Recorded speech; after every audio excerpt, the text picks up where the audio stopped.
he's there with his pals in his long leather jacket, you know. And he went, hey, I want a word with you. I remember going to the side and I sat down with him. And he said what he'd said. And I went to explain myself. I thought, wait there a minute. I don't have to explain myself to him. And I sat back and he's going on and on and on. And then I just remember looking to the side and thinking, he's just pulled me up here. The whole club was silent. Everyone knew I was getting a bit mad now and everyone was getting a bit fearful of me. And I just had this sense, if I don't do anything to him here, he's just pulled me up. If I walk away, it looks like he's pulled me up and I've backed down. I'm going to lose face. And yeah, that's what I thought. So I made a choice there and then. I want to make an example of him. So all these people in here know what's going to happen when you pull me up. And then as I'm thinking this in my head, he said the wrong thing. He come forward a bit on the table and he just said, you want to mess about with the big boys, do you? Mm-hmm. And something snapped in my head. And I went into his face. Remember, I'm not a gangster, but I thought I was. I put my face into his face and I said, no. You just messed about with, come outside. I said, I'm going to kill you. So I walked outside the club and it was on some steps. It's called the Royal Arms area in Peterlee. And he didn't come out, so I thought, he's flapped it, he's back down. And I went to the top of the stairs and there was loads of people in front of him. They were saying, do not go out there. He means what he says. And they were trying, he's like, when you've had a drink, move out the way and stuff like that. And anyway, I heard one of them shout, leave him. He's been warned. Leave him, let him go. And they all stepped out the way. And come out. I went to the top of the stairs with a knife, like, me famous pack. And I just basically pulled out the 9-inch kitchen blade and I waited for the door to open. And as he come out, I turned around and just stuck the knife straight through his body. Oh, my God. And I pulled it out. In the chest, in the heart? Around about there. I pulled it out, and when I pulled it out, it made like a sound like that. No sound going in, so I'm guessing it must be like the wind, the air sucking in. Yeah. So when I pulled out, and then he just... What was weird about what I can see is when I did it and pulled it out, I actually thought I'd missed because there was no blood. Then all of a sudden, he just dropped, and then it was just like just so fast as if there was a tap. It was that deep to cut. I've seen them before. I've seen a guy get slashed and you actually open up for a bit and there's no blood at all. It was weird. It's that weird. And next minute it's so deep. And that's what's happened. And he basically, it was just like a tap it was on and it went from having nothing to literally it was just like a tap. Then two lads jumped off this step and they both pulled out knives and it was like a standoff. So I'm in the middle. And when I'm going for him, he's trying to get me. And then when I'm going for him... So what I did is I thought to myself, see how calm I am in this situation, everyone would be panicking. And I just thought to myself, wait there a minute. He's coming at me, but he was forward. So he's like jabbing at me. Yeah. And he's forward, and I thought to myself, I can get him in the temple. I thought, if I pretend to go for him, then I can just swing and get him. And so I went to pretend to get him, and as he come in, I just turned and just swung, and he just got his head back. And I just missed him, and he went, whoa. He said, he means business, him, Howie. And they both walked off. Did you think about throwing the knives at him? I didn't. Well, if I'd have been in trouble if I threw it, and then they both stood with one. But so I'd have been a bit with his pack. So I'd have been in trouble a little bit. But yeah, just sort of. And now I'm on the run. See, because the first one, what happened is there was not much evidence on it, so they had to bail me for further investigation. Mm-hmm.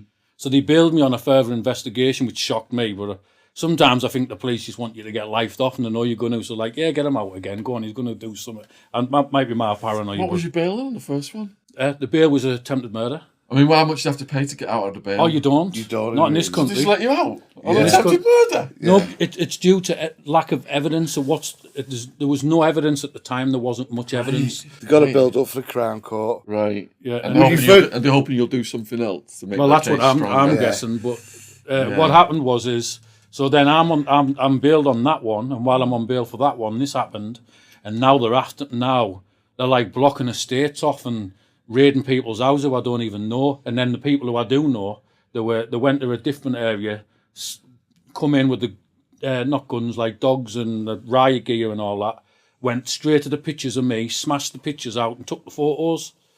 like it's illegal, really. I think that that's someone else's house. You can't go and take the property without any. But they were just going in people's houses, smashing getting the pictures out and taking the pictures with them. They're making themselves a nuisance because they were thinking, oh, these are going to get fed up of us looking for him. Well, one of them's going to dob him in. You know what I mean? We're torturing just all over people. Do you know what I mean? To get me, and they even had like photographs. What they were given to all shops around all local areas, and the reason why I knew this is I walked in the shop one day, and you know when you just see that the shop woman just like as if she knew who I was, she was just like, and like just acted, and I just thought nah, and I ran, and I went out and I ran, and they were telling people like, no, if you see this person, you know, ring instantly and stuff. And within like 5-10 minutes, the whole area was just absolutely covered. So I couldn't go out anywhere. I couldn't do out. You see the notice board with like people selling fridges and that, and a big wanted picture with you. You don't know what's going on here. You know what I mean? It's crazy. How long were you on the run for? Oh, 3 or 4 months. What was your strategy? Get revenge on everybody I can before I get caught. So you wasn't just trying to hide, you were trying to get revenge as well. Yeah, so there was one occasion where I pulled up, I haven't mentioned this I don't think, where I pulled up outside of a house, and I was actually going for the motorbike. There was a nice motorbike there, and I thought, oh, I'll get that one. And as I was pinching the motorbike, someone hung out the top window and went, oh, you, what you doing? So I went, pinching your bike, what does it look like? And as I looked up, I realised it was someone who hit me mum when I was in prison years ago and I was younger. And basically I just sort of like... as soon as I saw him, I wanted him to see me. I'm on the run anyway. I thought I could get lifed off. I took my helmet off. I went, you know who I am? And he was like, who are you? And then he realised who I was when I told him. And I started booting into his front door, kicked his front door in. Him and his family barricaded themselves in the back room, so I couldn't get into the back room. And if the truth is, and I'm not going to hide who I was, you know, I'm ashamed of who I am. I had no... You know, you get criminals, I don't know if you can say this, criminals who think they're morally right, and they're moral, because I don't do this thing and I don't do that. They justify things what are justifiable. Criminals are criminals. Just make it... They're trying to make themselves feel better. Yeah. That's all. And that's what it was, you know, but I had no morals. Like, I would have killed anyone in that room if I got in it. Like, I just didn't care. And, you know, scumbag or not, who cares? And if I can't get you, I'll come after your mother. If I can't get your mother, I'll come after your wife. If I can't get your wife, I'll get you back. You know, and this is how I used to think. And it's morally wrong. And when I look back, and the thing is I've got kids now. And so the biggest thing for me, you know, I was talking earlier on about you've done things in your life and you've got to live with it. And I've got like 5 kids now, under 10. And the thought of them having to experience being like dragged into a room and have to be barricaded in because some crazy man is trying to come in and get them. It's like an experience I would never want my children to experience. And so this is the things I live with. This is the things I have on a daily basis. I remember washing up one day, and there's something I've done in my life. So I've done that much, and I forgot all about it. And I was just washing up one day, and it just hit me. I got the image of this stuff. And because I used to do that all the time, running people's houses and the families would be there, and I've got images of like kids screaming and the parents have got a hold of them, and I've got these images and me putting knives to the throat saying I'm going to kill yours with a psychopathic look. Like, I've got to live with that. Well, people can see you're a changed man, and you're extremely honest. You know, a lot of people sugarcoat what they've done, and you've come in here and you've just like laid it all out, nothing to hide, and you know, just nothing but respect for that. And you're not glamorising it either. You see quite clearly you're upset over it. You know what I mean?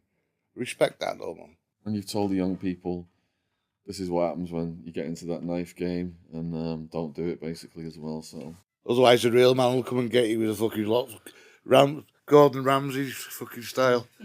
Imagine these two showing up at your house because you think you're smart because you're a drug dealer or something, just starting out, and these two come and tax you.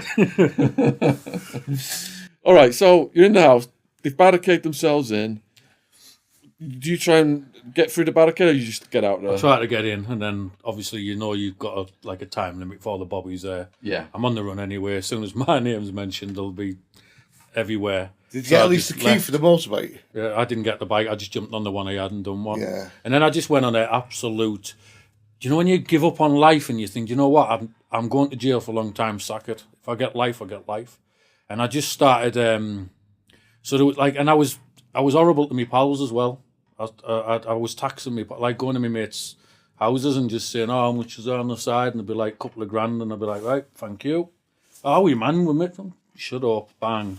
And I'd just start taxing everybody and just went absolutely wild.